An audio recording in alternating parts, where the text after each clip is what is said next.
What's up, guys? Welcome to Dosenier Gaming, and welcome to part 7 of the Line of Sight series for Six Siege the board game.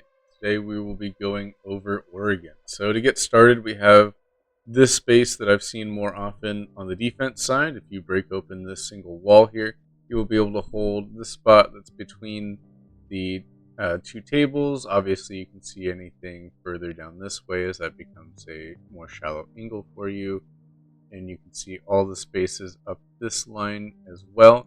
You can also see this top space here above the table. You're able to see outside the doorway, which is extra good. You can then see this space above the table out here, and you can go one more back from that to this top space of the double wall. And if for some reason the attackers decide to rotate weird inside of here, because you do not have line of sight to these spaces here, you might think that they're safe, but actually this top space here in front of the table you can see. You'll not be able to actually catch them as they go for this entryway space or as they come through this doorway. But again, this area here, still pretty good angles to hold.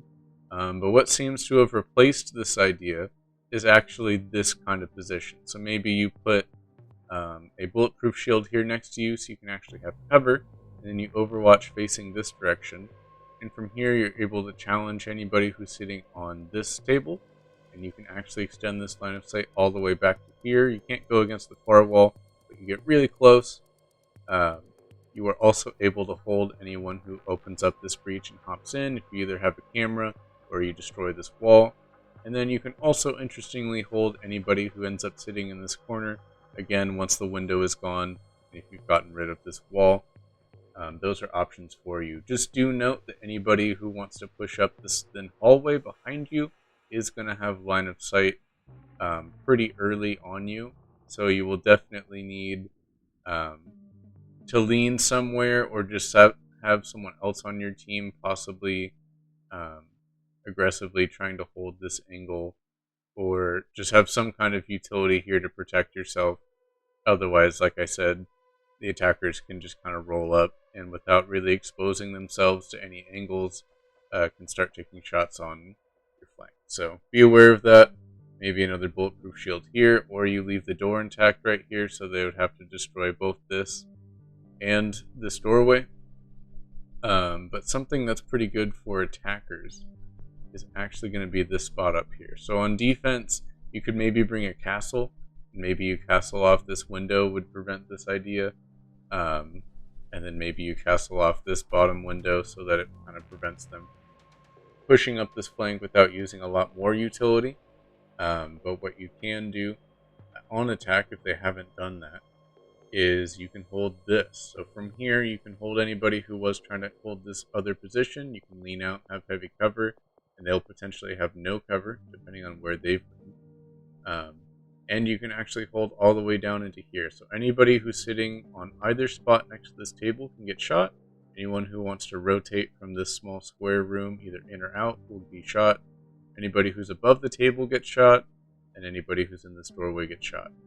And anybody who enters this window, whether it's because they dropped here to rotate back to bomb, they get shot down here, and that's the actual bomb, so it doesn't super matter that you can see it or not. If anybody is ratting in this corner, that's still okay because you can just step back one and then lean back and take a shot on them, just barely getting past both of these corners.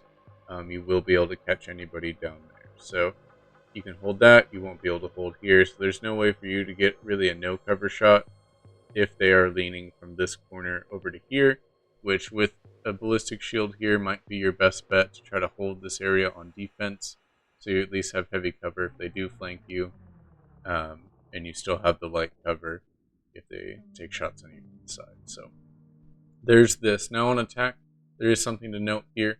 This space to blow up the window does not have a dot in it, and that is on purpose. Unlike Bank, where one of the attacker spawn points doesn't have a dot and it's a misprint, in this case, this area is totally darkened out.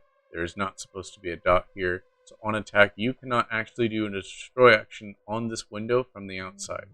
So your only option is, assuming it's still a normal barricade, there's also usually a normal barricade that starts here, kind of making a little L. So you would need potentially 2 or 3 attackers down here, somebody to blow up this window, somebody to then do a destroy action on this door, and then that same person can then throw a frag grenade down this hallway. 1, 2, 3, 4, 5, 6. So they will need to enter one space first, throw the frag grenade, and then the adjacency destruction will break the window for you, leaving yourself minimally exposed. You could pop back out because you've used both actions or whatever you need to do, and that will open up this line of sight for your sniper. So that can be a pretty good angle there, because most of the times if the defenders see that you take like a Kali or something, they're going to expect that you're going to push from over here, and you might be able to surprise them by doing so out here.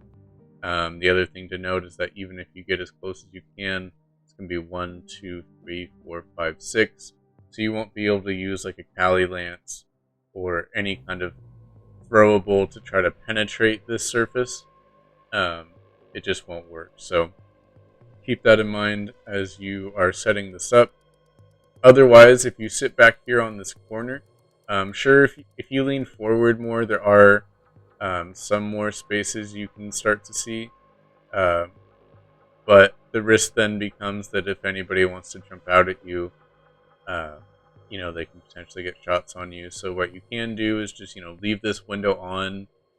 If either of these are reinforced, that's even better, especially this one, because then that's less options for them, right? If they reinforce this off, their only option is to drop here, break this wall, rotate through, break this window, and then try to challenge you. But do remember, as we talked about in the first video, they can get line of sight here.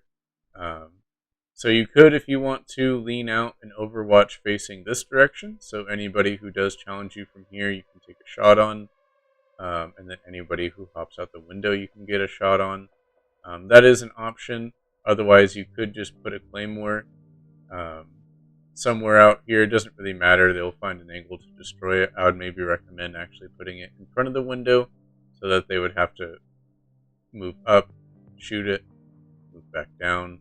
Not that it really matters, honestly, at the end of the day. But if you put a claymore down and then you're further back, again, it's just going to be another destroy action that they will have to take. And since you can only do one per operator per turn, that will seriously delay them from being able to actually push you. And then you can just kind of hold this angle. You start the game here, maybe deploy the claymore, maybe start the game here, deploy the claymore, move over into your space, overwatch, and then activate these guys later in the round, or at least the final guy on your second half of activations, maybe open this up, and then now you have everything opened up. So that's everything for Oregon. Let me know if there's anything I missed, any interesting spots. Otherwise, I will catch you guys in part 8. Almost there.